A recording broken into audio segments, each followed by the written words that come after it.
want to see how it goes. Awesome, awesome. Well, I'll jump right in and I'll start recording. All right. Hello, everybody, and welcome back to the Telivy MSP podcast. I'm very excited to introduce our guest today. Ernesto, would you like to introduce yourself? Absolutely. First, thank you for having me. My name is Ernesto Couso. I'm the CEO. I'm founder of CloudBeaker LLC. CloudBeaker is a cloud managed service provider. We have strategic partnerships with the giants of the industry. We're Google partners, Microsoft partners. Actually, we are Microsoft Cloud Solution Provider. We're AWS partners, and we also have partnership with another 10 companies, including Alibaba Cloud, in order to serve our clients in mainland China. Recently, we got authorization to resell and provide services in the regions of North America, which is pretty much USA and Canada, LATAM or Spanish speaking, where do we have an office in Quito, Ecuador, and also in the SEMEA region, which is Southern Europe, Middle East, Africa, and emerging markets. So we're all over the place, pretty much. Our specializations are cloud infrastructure, cloud migration, technology innovation, digital workplace transformation, consulting on it, and reselling and services, of course. Wow, very cool. Yeah, sounds like you're very busy and yeah, I very am. exciting as well. So, hey everybody, for folks who don't know, I'm Jeremy. I'm head of partnerships at Telivy, and we're an automated cybersecurity risk assessment platform for over 100 MSPs. MSPs like Halt Data Solutions, Triad Networks, and Level 5 Management use Telivy to run risk assessments to win new clients and monitor existing clients, and have all given Televy 5 stars. And MSPs love Televy because MSPs reduce risk assessments that take 7 to 8 days that they do manually to under 5 hours with Televy. So let's jump right into it. CloudBeaker, could you tell us more about what problems you solve and what services and solutions you provide, Ernesto? Well, pretty much, we help our clients to unlock their cloud power. So there's companies who are already in the cloud, but they haven't optimized enough their infrastructures, or companies who are looking to go to the cloud. And we help them to find the best alternative. Sometimes multi-cloud, which is our approach. That's why we have the partnership with, the three of the biggest public clouds. Sometimes hybrid, depending of the environment or depending of the level of compliance. Now that you mentioned security, that's something that Mm. we help them to. Although we don't do cybersecurity per se, personally have a lot of experience working on insurance and finance market where we had to go over SOC 1, SOC 2, high trust, FedRAMP, and all type of certifications. So we try to design our solutions depending on the client and of course the industry they're working in, because as you well know, security frameworks are different depending on the industry, and to build or consult and offer solutions based on best practices and of course compliance readiness for them. Pretty much we go from DevOps to cloud infrastructure to lift and shift migrations. And we assist with many other products that go from data analytics, data integration, data security, um, to telephony and interconnectivity services. Very cool. Could you, I want to dive deeper a little bit into that. Could you share a customer case study story that takes us, end to end, right? From the initial problem they came to you with to how you resolved that initial problem to how the sort of continued, service. Yeah. Well, absolutely. And actually, one of our biggest clients is FC Benefit Administrators. FC is a third-party administrator of benefits for the government contractors and sometimes, the federal government. They're pretty big. It's a company who operates in all 50 states of the United States. And they have also offices in Guam, which is an island in the Pacific, but it's a naval base, but seeing federal contractors working there, FC served them. I was actually hired by FC in 2015. I spent 8 years with them. I ended up being the director of IT operations. And when I get there, FC was a company who was completely on-prem with resources, um, very old resources, very not properly configured infrastructure or networking, Mm, all that kind of thing. You need to access to a very prehistoric VPN connection. VoIP wasn't properly set up, so it was wow. a big problem. I have to say that the leadership of the company, especially Chief Operating Officer Isaac Domenech, was involved from the modernization from the beginning. We receive a lot of support from senior leadership. This is a company that is in they invest on technology, and they understand the importance and the priority. So I was hired in 2015. We did all we need to build a team, bring all the team inside because they were working with an MSP originally. So we decided to go to the cloud in 2016. Although we had some resources in Azure, back then in 2016, Google was the underdog, but it was more flexible for us from the billing standpoint to start a Mm-hmm. migration to Google. I had still have a strong background in AWS, but I decided that back then, since they need collaboration and all that, they were already in Office 365. We needed to start moving the data center. I'm talking about a big data center. They actually have a business systems department. They need to provide report, integration, data management. They developed their own software, so it was very complex. It took us a few years to complete the task of not only migrating and creating a hybrid environment with VPN connections, improve the ISPs, consolidate the data, improve the virtual servers, moving it to the cloud. Together with that, they have a software development department. So FC was developing their own software. So we Mm, need to support that from the DevOps standpoint. At the same time, they were developing the mobile application that I'm very proud to say that after all that, by 2020, when the pandemic hits, FC was 90% in the cloud, and was very easy for the company to transition to the remote working model that allowed the company not to drop a pin in performance and wow. in the capacity to serve the clients, especially during the pandemic, since FCE provides benefits like medical benefits and vision that were so important during those times. So today the company is 100% in the cloud, Google Cloud. They have a kind of a multi-cloud approach since they use collaboration with Office 365 and also they use the advantages of Google like a Chrome Enterprise to for the remote workers that they still have, like a few days a week that they let people go home. So it was a titanic job. But when we did the math at the end of the 4 years, the company improved its performance and and reduced their IT operational costs up to 40%, just Wow. moving to the cloud. Although the costs were high at the beginning, right now, the company is extremely efficient, is scalable, have a tremendous high availability. Um, all offices are connected. Even the operations in San Antonio, Texas, together with the San Mateo headquarters, all to the cloud, including the phone systems. We were able to deploy their own PBX running on Google Cloud, which allowed them to be, provisioned all the time, even in the case of a major disaster.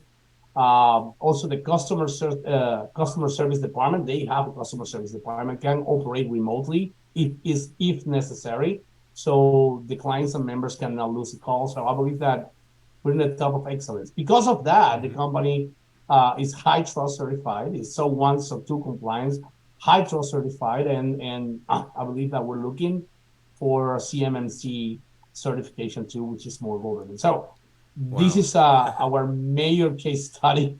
We're Yeah. still working with them and provide support because FC is a company, and that's what I love of that company that never stops. They keep Mm-hmm. innovating. They keep innovating because they understood and they have feasible evidence of what a technology innovation process uh, can do for the company, to help growth and to thrive Yeah. with the new Wow. technology. So Ernesto, I love the way you told that story. And I think, it's very easy to understand, right? For the businesses out there and for also for the MSPs out there. 40% improvement, right, on costs and performance. And, you know, these days we all know everybody's working hybrid I, or working remote. And I love that you all had prepared your clients for remote and cloud work that when COVID hit, right?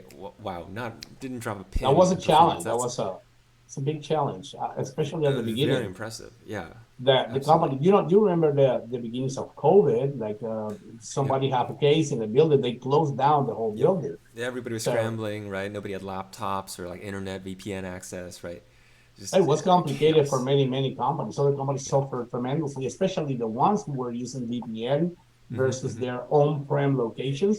Imagine when you have 100 clients to the VPN, you're oversaturating your internet channel. So at the end of the day, nobody can work.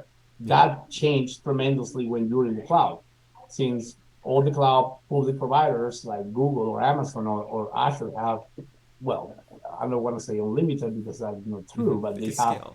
with, yeah, they can scale up and load balance Yep. and give people the access they need without losing very little in performance and capacity to do their jobs.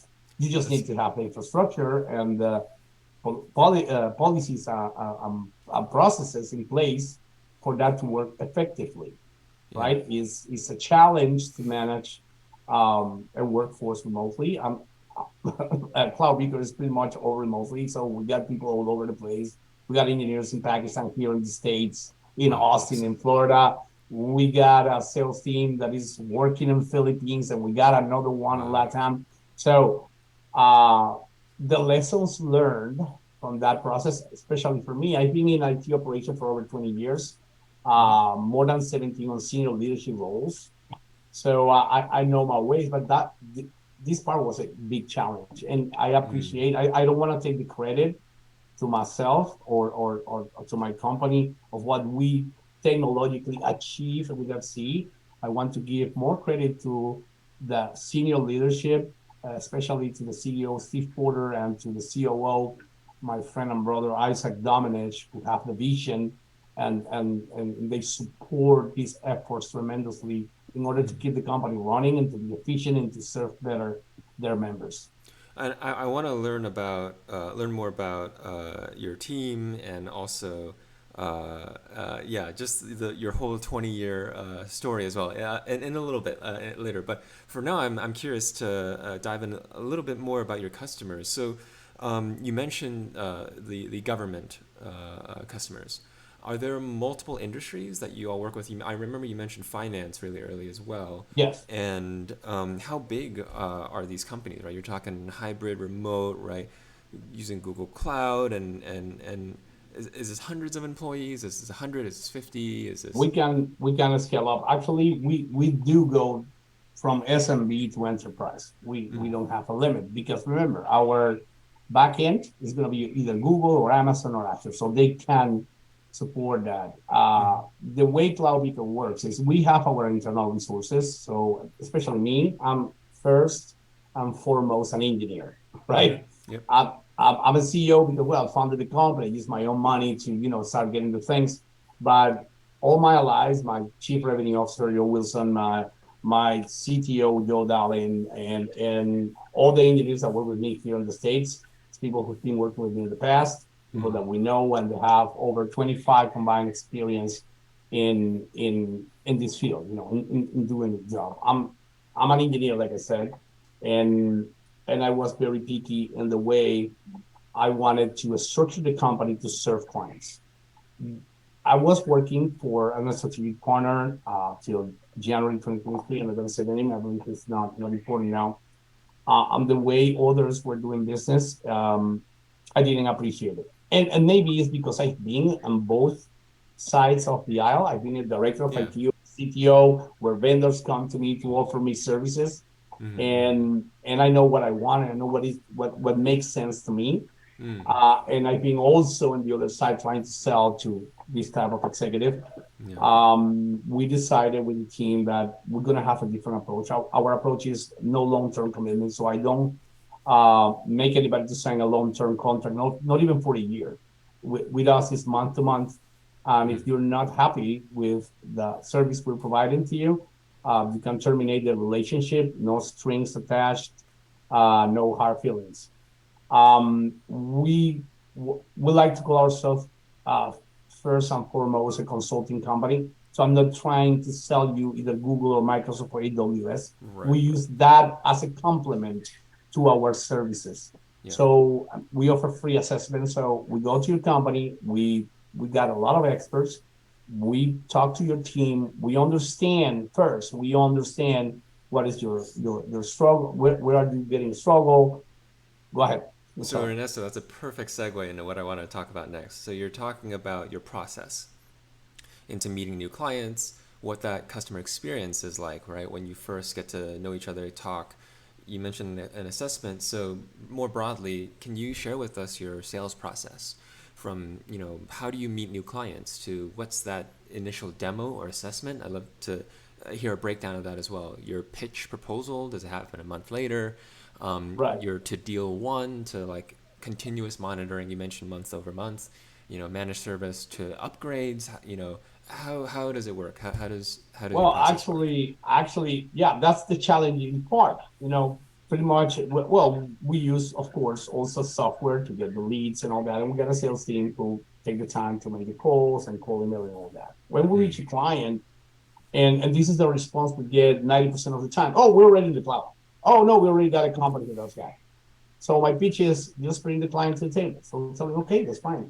We're not trying to sell you anything here. We just want to understand. Look, we have this broad spectrum of technologies, and we can be just a consultant. And talk to us is free. Even do a free assessment. We can sit down with you, understand what you have, what are your needs, what are you looking for, and we can meet with your team, make an assessment to understand that okay, this is our recommendations, and that is completely free, right? Mm. We don't sell packages. But look, for example, we got this new client. I won't disclose the name. You understand that there is some information I cannot disclose. Yeah. And they were telling me, no, we're in the cloud. We're already on this cloud, and we already have this set up and that. So this company for over 1,000 employees, Wow. but my sales executive was pretty good. And he said, well, let's have the conversation. Well, I can have the conversation, but I'm telling you, I already have that. So I went there and I just started talking with the client. Okay, what are you facing right now? What is your struggles? And how do you think in doing this? And how do you think in that? And we're here just to support you on this type of things. We got a lot of experience, like I said. So once you match that with the client, especially because you need to understand that any director of IT out there is still here of talking with vendors who don't care what his problem is. They just want to sell something. It's like a snake oil salesman, a Yeah. guy selling you a car, right? When they talk with somebody who has the same background, which is easy, that's what I'm trying to teach Mm. and to mentor my team. That is okay. You got this problem. Well, I have it before because I've been using this ERP system or this that and this. Oh yes, then you begin creating like some empathy there, right? It's like they think, okay, these guys understand what's my problem, and they are not offering me anything. For example, we are about to close that deal, and we decided to go with a cloud provider, one of them. I don't overbill anything on the cloud provider. So I'm going to provide you the invoice, what your consumption on that cloud provider, and I'm going to provide the billing report from that cloud provider. So you see that my invoice will match that value. I don't need to Mm-hmm. make money out of you from that because I'm a Mm-hmm. partner. I got a profit margin, so I don't overbill the clients. I don't force them to have extra support of things they don't need. Mm-hmm. My promise is not to get them into a long-term commitment that will make them to spend more money as they grow. No, it's to optimize. I Mm. wrote, and it was published on Read Write magazine, and I'm finishing my PhD in technology innovation management, so publishing is part of me, part of the requirements. I published a strategy for cloud adoption. that is called the AOD model, right? This is copyrighted, so already published. So the AOD model is based on adapt, optimize, and deliver. So What when you was the go last to part? The last part? deliver, Deliver. that's continuous Continue to delivery, deliver. right? Otherwise, you don't grow. Companies who don't innovate and continue delivering the same process will perish in that. So we adapt what we got. So there's a lot of partners that go to the approach that, oh, infrastructure modernization, which it is infrastructure modernization, but they go and said, oh, you got a 2008 server there that maybe is running a legacy critical application that cannot be modified by tomorrow.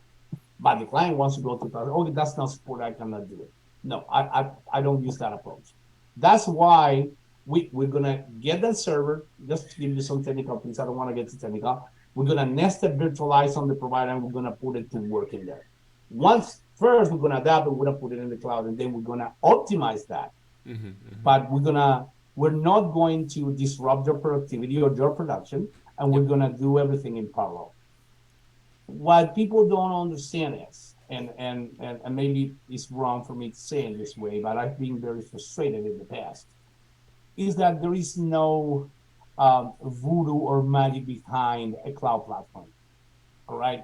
Although there have the differences in operations pretty much are the same. What really matters is your expertise on system engineering and the backend and the understanding of the core infrastructures, because everything runs over that, right? You can tell me that it's an EC2 in Amazon or a VM on Google. At the end of the day, that works over the same operating system, over the over a similar platform, which is a virtualized one, right? Yep. That's what it is. Once you understand that, then you can provide tailored homegrown solutions to your clients, right? Without the need to go to a third party. Oh, you need a VDI on Google, you need to go to a third party. No, that's not true. Okay, there is a lot of things that you can do there, all right? Using the Google tools, right? Same with Microsoft, same with Amazon. Your willingness to find a solution that is cost effective and is homegrown for your clients is the capacity that you have as a company to serve them better. Yeah, absolutely. I 100% agree. And I want to jump back to something you said earlier about building empathy. I graduated with a computer engineering degree from Georgia Tech. I come from an engineering background as well. I also founded my own company, which, just like you, which we'll get into in a bit. And having to learn sales and also empathizing with, wow, I get bogged down in vendors. Everybody gets bogged down with vendors and emails, and honestly, I mark them as spam, right? They're just trying to sell me on something. When we hop on a call, they're just trying to sell me on something. It's hard to listen. But Get frustrated. when you have that conversation, Ernesto, it sounds like you're trying to apply, oh, when I was a CTO, this is how I felt, right? These were my Exactly. needs, my pain points. This Yes. is what I needed. And when you talk to them, you go, oh, so what do you need, right? And what's the situation? Oh, and then you get into the technical details. And I feel like you build trust with people that way, right? Oh, like they I'm trying to. understand, right? They're not just trying to shove a solution down that might not even work for me, right? Or might be too costly for me, right? But you understand, you empathize, you understand what their cost needs are, right? You mentioned what you do with the invoices. So yeah, I absolutely love that. I wanted to ask because Telivy is a automated risk assessments platform. I'm curious, when you do assessments, just to learn from your process, what is your assessment process? Do you do external assessments? Do you do full sort of like on device I do assessments? both. I do Okay. both depending of the workload. There is Mm-hmm. clients who are very small, so we can do the assessment and take the necessary measures Mm-hmm. to You do that minimize manually? risks. We got some applications to do that, Mm. to do so. We got, of course, our own. We're in the process of being SOC 2 compliance too, so we have everything in place. However, Mm-hmm. when it's a major workload, we use a third-party company, right, to work with us. We don't build that extra to the client. It's all incorporated within the process. Yeah, yeah. And like I said, it's in a client by client basis, right? Not all of them. We always do a risk assessment. Actually, we provide insurance. We have corporation Mm. insurance for our professional services up to $2 million. So we offer that. If we do something that is not right and damage, we cover up to $2 million. So we know how to protect ourselves and how to minimize risk. And we share that in a major project with them, especially the riskier ones are the collaboration migration. For example, Mm. somebody who wants to go from Office 365 to Workspace or vice versa, right? Um, we had we did a migration of over 2,800 mailboxes. Mm. This was Microsoft to Google, and it was quite a challenge. And there was a lot of risk because then we had to perform what we call a domain audit.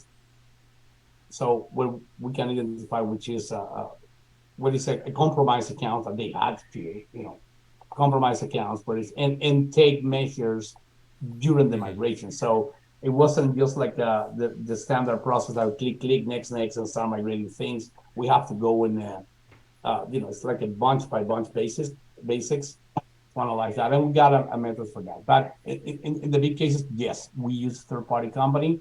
Um, I won't disclose the name, but Yeah, I'm yeah. pretty sure you're familiar with this type of company. Maybe your company does that.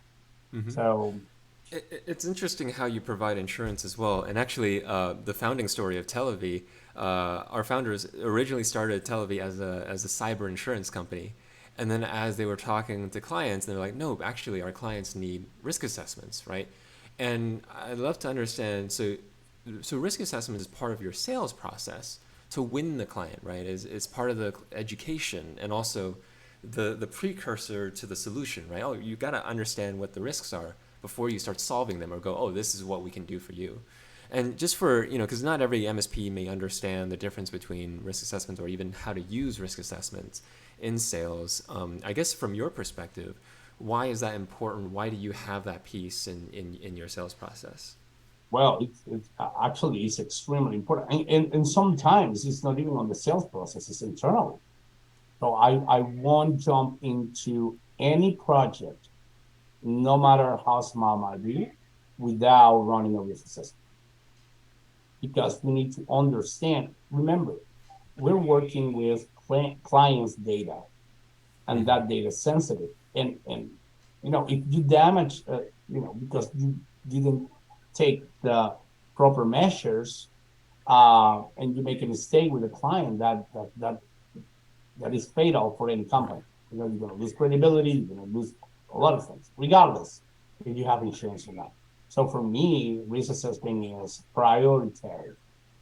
Sometimes the clients are not interested in that. Remember, you need to read the audience. Who is talking to you? Sometimes we have found director of ITs, which is somebody that they gave them the job of director of IT, but they don't have any, computing background. They Right. just executives that, hey, I just have a help desk here. I need some help because I want to do something good. So the level of conversation with them is different. It is our responsibility as the provider to take all the measures and to give them all the resources uh, for them to feel confident and secure on what we're doing, to guide them step by step of the process. And that's why my approach is tailor solution. Mm-hmm. I hate to sell packages. And I see this company, every time I see this company, it's like, oh, this is our package, 5 VM migration, this amount of money. That's dumb because depending on the VMs, that price or the effort could be higher or lower. Right. So you don't know until you do, like you said, a risk assessment and until you understand the environment and the need. Everything can change in just to use the same example, a 5 VM migration package. It can change the operating system. It can change the platform. It can change the requirements. It can change the type of networking you need to use in the back end, right? Are they segregated? Are they DMZ? Are they going to be on the Mm-hmm. same subnet? Do you need to split it? Which one's level of access? All that change when you're migrating, even something as simple as 5 VM. Right. See what I'm saying? So when somebody offer a package, For me, I believe that works for some people. For Sure. me, from the other side of the aisle, as a CTO, if somebody comes to me offering me, oh, yeah, we're going to migrate 100 VM for this, I'm going to discard that conversation right now. Right. So Right. you don't know what you're doing. So I'm And that sorry. extremely valuable wisdom, right? In the industry, being on both sides. Yeah, and it sounds like from what you're saying, it doesn't make sense from a technical perspective for the customer or for you, the vendor, and it doesn't make sense from a sales perspective because the costs Right. and you don't know, right? And it needs to be custom tailored, as you said. Which I believe when you custom tailor a solution and you build, you do that due diligence, you run the assessments, you fully understand, you're able to provide a better solution anyways. And you're working hand in hand with the customer, you build up a better working relationship with the customer anyways. There's a lot of benefits to that approach. Yeah. Absolutely. Makes a lot of Yes. And sense. that's the Yeah. goal. Exactly. So I believe that both things goes hand in hand. And yeah, I won't do it any other way. So if Mm. that's the advice for any other MSP, yes, risk Yeah. assessments is the first thing you need to do after signing the the contract. Mm. Absolutely. And I'm curious, just switching gears a little bit because you alluded to this earlier. What's the founding story of your team? You know, how did you meet them? I know you mentioned that you've met them in the past, you know, with past work experiences. How did you found this company and why? Well, look, I've been all over the place. I was born in Cuba. I'm Cuban. I started, well, I finished college. I'm graduated from bachelor in computer engineering. Um, Before my final year, I was selected by the United Nations Development Program. I'm talking 1998. I'm old. We were developing for a company in Cuba called Infomed, or the Cuba's Medical Information Network. We were developing the America's Health Virtual Library. Back then, we were developing in CGIs, all CGIs and all Unix, ANSI type of things with basically HTML3 Yeah, yeah. and CGIs running on the server side. I was selected um, for the program with the United Nations Development Program to go to the British Caribbean, Jamaica, St. Lucia, St. Vincent's, to deploy the solution. Was based on the Medline, I remember. Uh, I remember, well, it was quite an experience. And because of that, when I presented my dissertation in college, they grant me the master's directly. So I didn't have to apply. So the next year, I took Mm. my master's on innovation technology, sciences and innovation technology management. And I started working for a major ISP. I left Cuba in 2003. I went to Ecuador, and my reason why I left Cuba are, let's say that I wasn't very happy with the system down there, so I don't want to go there. That's different type of conversation.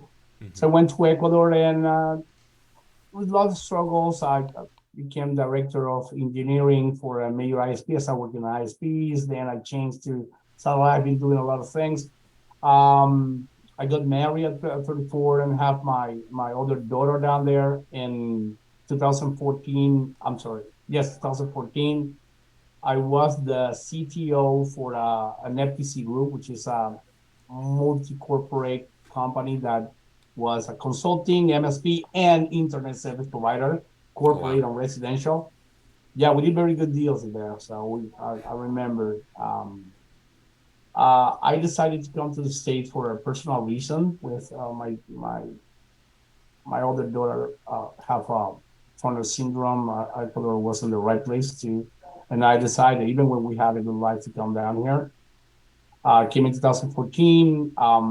After getting, because I'm Cuban, there's some laws that allow me to become a resident pretty fast here in the States.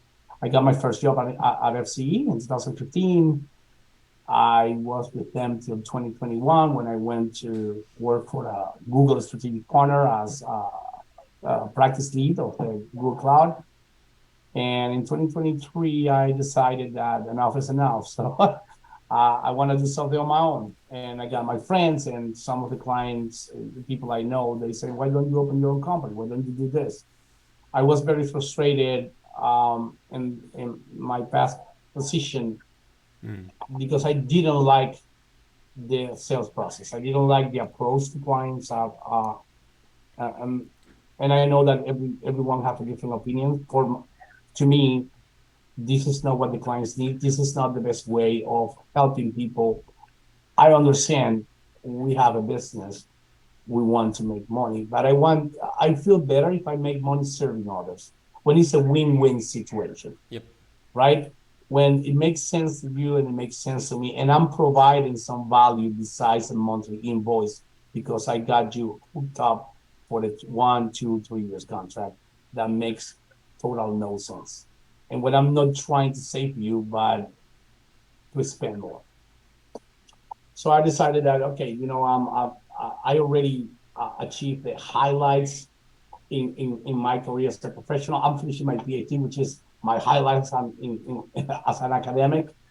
And I decided, well, I'm still young, right? So let's do this. I wasn't expecting the growth. All right. Mm. Just to give you an example, our first invoice was we left our previous company in January 2023, at the end of January, right? In February, we started to work on this, and in March, we issued our first invoice that was $8,000, right? In Nice. July, our revenue was 137,000, and it's going to increase now in August, right? And like I said, I don't hook up anybody on a long-term contract. It's month to month. Is I work with them, and I'm not the type of CEO that never shows up. It's just right to say no. I'm right there. I serve my clients just like my other engineers because I believe in the principle to lead by example. If I'm gonna demand any of my engineers or my team to, hey, we've started, let's grow, to work extra hours and go the extra mile, I have to work double than them, and that's what I'm doing. That's So greater yeah, than 10x growth in a few months. I know What, it's six over. months? It's 1,200% growth. Yes, and we're How? aiming for 10 mil by the end of the year. So So, how is a very loaded question, but there's a lot of reasons, right? Your 20 years experience, yeah, your team, technical and but yeah, how is it it's easy. is it somewhat It, related to it's how not you com- approach sales, right? You mentioned the month to month. it's not complicated. Actually, the biggest clients who already have a huge consumption in the cloud, because I'm being a partner, if I get that billing account that goes through my revenue, they are not happy with the partners they have. If you ask, and there is a study on that, I need to look for it, but there's one that I read it. If you ask any company which is already in the cloud, have a big consumption, and they have a relationship with a partner, either Microsoft, Google, whoever, tell them how's that relationship. And the relationship with the partner is, oh, we just, after a certain amount of time, a few months, we're all set, we just get a bill from them. And so you're getting no value. You're not getting a partner who is there. That's why I work in the service contract model, right? Depending on the workload. So you pay this, and that's it. I will guarantee that I will support everything you got. I'm going to meet with you twice. I will provide 10 minutes response times. I put Wow. dedicated resources 40 hours a week just to answer your calls, and a dedicated phone line per client, regardless what my cost might be. I want my clients to feel supported. I want that, hey, there's a new thing. We need, and my engineers know that they need to understand each of our clients' infrastructure, like from head to toes. They need to understand it. So if there's something new that can save them money, that could be a best solution, we can provide it to them. And because we are on a service contract, it won't cost them more money. Hey, you already covered. You want me to go and do this? Oh, yes, do it, please. There is no more money to cost you. We help them to unlock their true potential on cloud resources, saving costs, and increasing performance and productivity. That's our commitment. And our commitment, again, is month to month. If I don't comply with my promises this month, you can terminate the relationship the next one, no strings attached. no hard feelings. I don't keep my clients hostage. I don't Mm-hmm. owe or manage any of their infrastructure. I do have a delegation, but they're always in control, 100%. And that's what we offer. Because you know what? I wanted to have a partner who offered me the same thing, Yep. the liberty to be in control, right? Mm-hmm. That I'm keeping my relationship with this vendor because I feel that I have value, because there is no,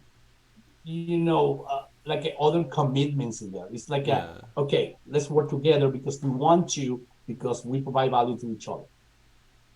That's very hard to find. I'm trying to find it. Maybe I'm a dreamer, but I'm not the only one. So, Yep, absolutely, absolutely. And I can't help but feel it goes back to the empathy, right? The oh yeah, reasons why your absolutely. customers stay with you, and it's proven now, right? Month over month over month, and continue working and continue making requests and continue building that relationship. Um, yeah, that's incredible. I was going to ask you, so I'll Okay. ask it anyways, but I feel like you already answered it. But looking back at the last 20 years, right, 20 plus years, in the IT industry, I won't name the names, but what's the most important lesson that you learned, maybe that you could share with Oh, our audience? oh, there's a lot. There's a lot of lessons. Um, uh, I believe that the most important one is what I'm trying to apply now. It's like take a breath and try to understand. Engineers, uh, in general, we are too quick to offer solutions, and sometimes we offer solutions without hearing the problem yet, right?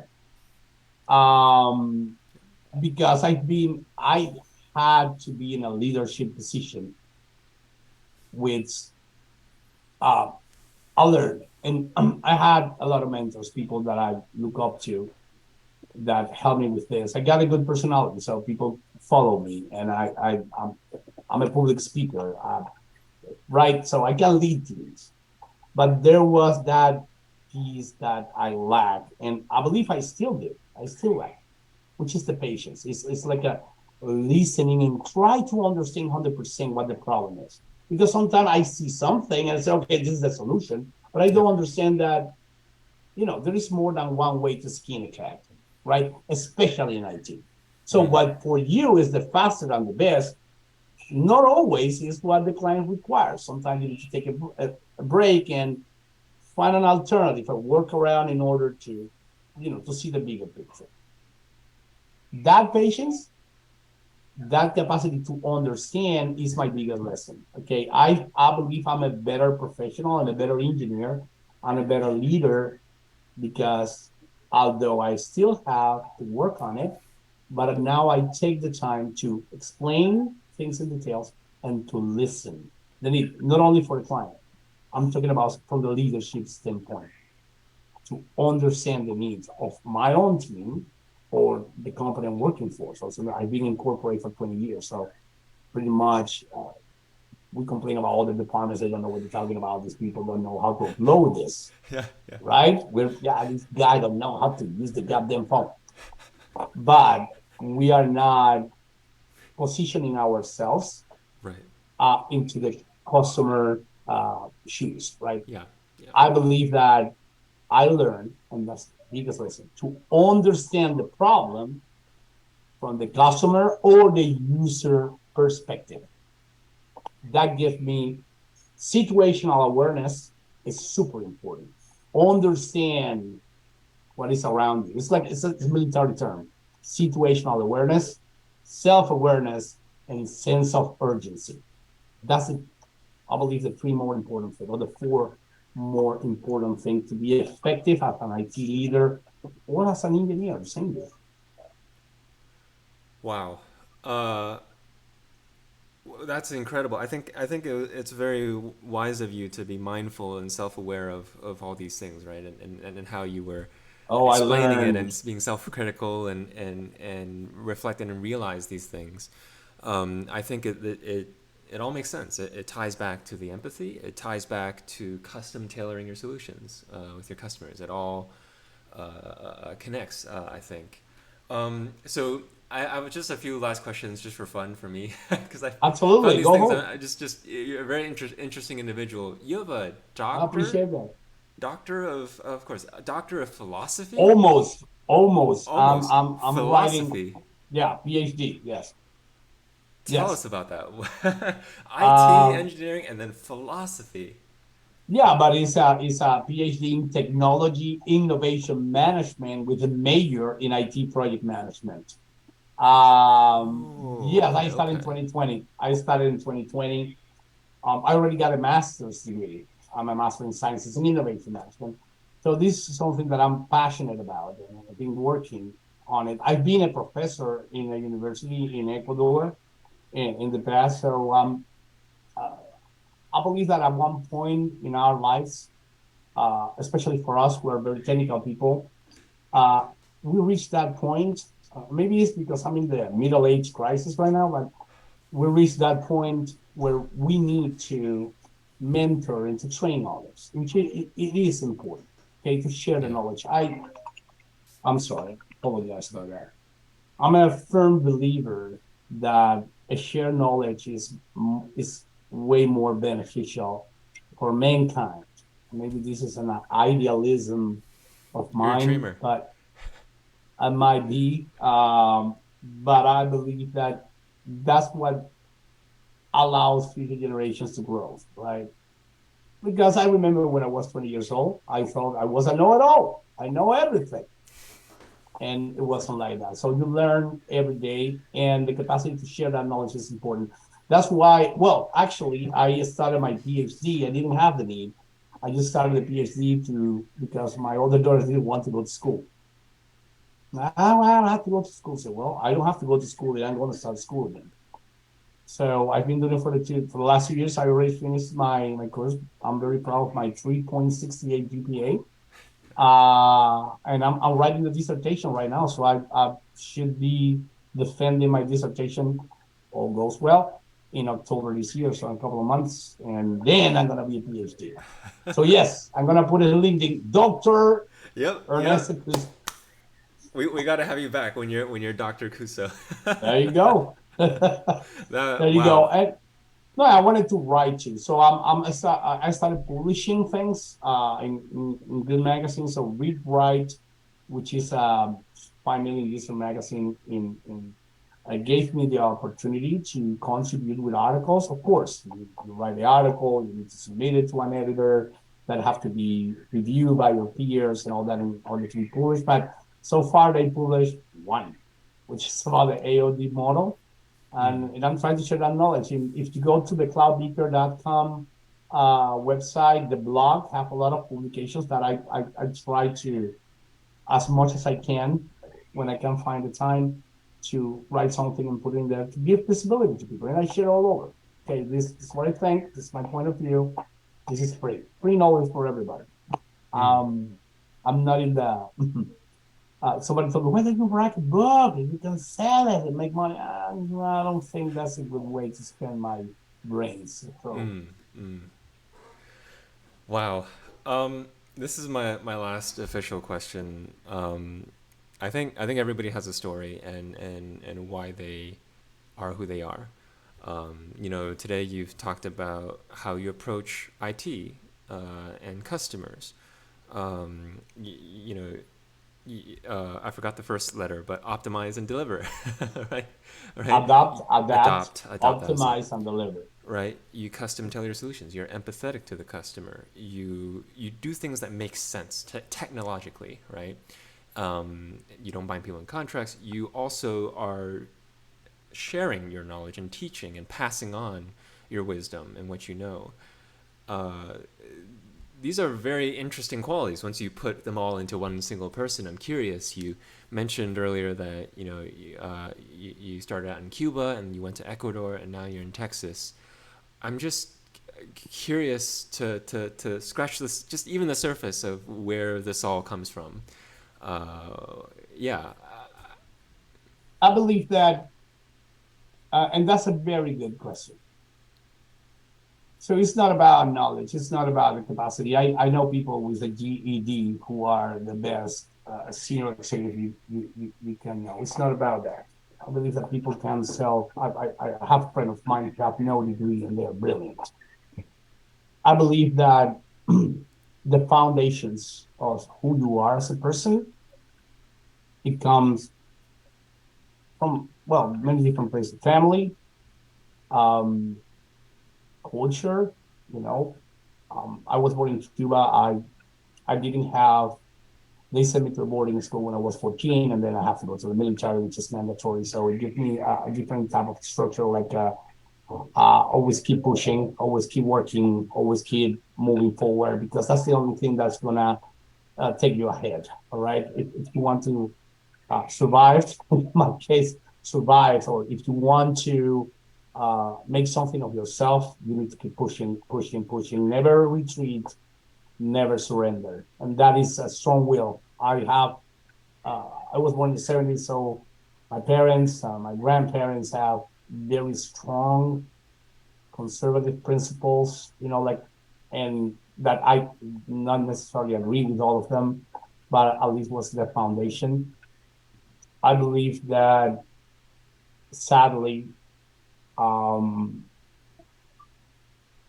people today, the most modern guys who's learning for example, I started as a developer, right? But in my times, we didn't have Windows, right? It was MS, DOS, and Yeah. Turbo C, and structural programming. So you really need to know what you're doing there, right? So it gives you that passion to understand the core things. And of course, as we evolve and we go to the cloud, for me, I always try to understand the core of everything. It's the virtualization products, and multi-layer, that. So again, I like to understand how the things work for me. I'm talking about from the computing standpoint. And I found um, people now these days that they go to I don't know, training course, 6 months, and now they believe they're senior front end developers, but they don't even understand what an API is. Huh. And they don't make the effort, right? I believe that people lack stability, or many, not all of them. There is great companies in there. There's great people. There's great young people doing tremendous things, right? Mm. But overall, the passion or the level of passion has changed, right? I'm talking about my background coming from Cuba and all the struggles and all that, to being a grown man when I was 18, with burning all my teenager years because that's what, uh, you know, my regime or the system down there provides. Is like here in the States, it's a country I love so much. Um, it breaks my heart to see how many people uh, who takes their own country for granted. Uh, right? I don't want to go to politics because that's have nothing to do with this. It's about like why I don't value what I have Mm-hmm. and take all the Mm-hmm. opportunities I have to be better. Right? To have enthusiasm and to have motivation and to have uh, ideas. Like you, Jeremy. You're doing the podcast, your own company and all that. And you're a young guy. That is passion. That is the ability, okay, to move forward regardless. Okay, I'm doing this because I enjoy it, because I want to be somebody, because I want to make an impact. All right. And that heart and that passion is the only thing that matters. Right. Unfortunately, what we see here is, oh, I'm going to sell you a package. There's a 5 virtual machine for $100. And that is the root of everything. If you don't have it, you don't have it. Right. So I don't know if that answered the question. I believe I went to the branches. I'm gonna disagree with you and say, but you can learn it. But you can Oh, learn yeah, it by definitely. listening to people like you. Um, I certainly share a passion. Um, Definitely. I agree with you on that. I and I'm learning from you, right? So I'm an example. No, Um, definitely, you are absolutely right. Maybe I wasn't very clear on that. Yes, you can learn it. Yes, everything. Your desire to learn and to move forward and to be better every day is something that anybody can have. yeah. The problem is not often, not everybody. Okay, and that is for me is heartbreaking. especially because I got two little girls that I don't know why I believe they're gonna end up being spoiled princesses. Uh I'm yes, I'm spoiled too, but I have hope. So I'm gonna disagree with you to the end. I have hope that it's possible. it is possible, but you I know need you're very it is po- experienced. it But is no, it is possible. I'm yeah. telling you, it is possible. Mm. Okay, come on, that's our hope. It is Yeah. possible, but you need to jump into it, Yeah. right? It have to be your decision, Yeah. right? And yes, I agree with you. Actually, I probably went too far there. I'm an old grumpy dude. That's what That's happened. okay. That's why we have the balance. That's it's amazing. Thank you so much, Ernesto. That's the end of our Absolutely, podcast. thank you. The last plug. Feel free to plug. However you like. Who should reach out to you? What's the best way to reach you? If you have any promotions, anything, yeah, go for it. Absolutely, guys. So you can reach us at www.cloudbeaker.com. Our phone number is 800-745-1526. And you can send an email to info@cloudbeaker.com or sales@cloudbeaker.com. And that's it. So anything you need, we're here to help you guys. Awesome. And everything will be in the description. And just a quick plug for me. Hey, folks, are you an MSP? Get your free automated risk assessment today at telivy.com. Telivy.com. And special promotion for our podcast listeners. Thank you so much for listening. If you like Telivy and you want to run automated risk assessments on more clients and more endpoints, just let us know you came from the podcast. We'll give you a 20% off the upgrade. So I'm gonna thank you. check you out right now. Actually, All I'm gonna right, check let's you out right do it. Yeah, now. bring it on. Please give us your feedback. We want to learn from you as well. So, and everybody Absolutely. else who's listening. So, cool. Thank you so much, Ernesto. Thank And you. we'll see you all next time. Thank you. Absolutely. Hi. I'm gonna end the recording.